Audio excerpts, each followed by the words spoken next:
Preto de 300 persoas participaron na Pobra do Caramiñal nunha nova edición da Festa da Bici, unha cita que combinou deporte e solidariedade coa recollida de alimentos destinados a Cáritas. Ciclistas de todas as idades deronse cita na Praza Alcalde II Durán para participar na Festa da Bici da Pobra do Caramiñal.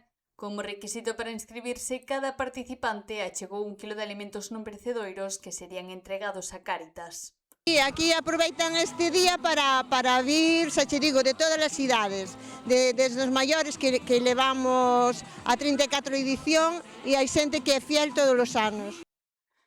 A xornada contou cun percorrido adaptado para os máis pequenos, de 1,5 km, e cunha ruta duns 10 km para adultos e nenos maiores de 8 anos.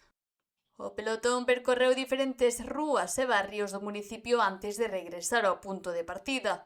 Ademais da actividade deportiva, a praza acolleu propostas de lecer para os máis pequenos, a animación musical e un habituallamento con froita e bebidas ao remate da ruta.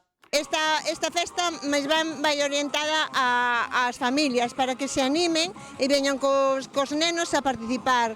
De feito, hai un percorrido de 1,5 km polo núcleo urbano que é para os nenos pequenos que poden ir acompañados dos pais. Cando acabe este percorrido entran na praza e teñen aquí unha serie de xogos mentras sae o percorrido grande que consta de uns 10,5 km por distintos lugares do concello e fáciles de percorrer. A celebración concluíu cun sorteo de numerosos agasallos doados polo comercio local, entre os que destacou unha bicicleta como premio principal.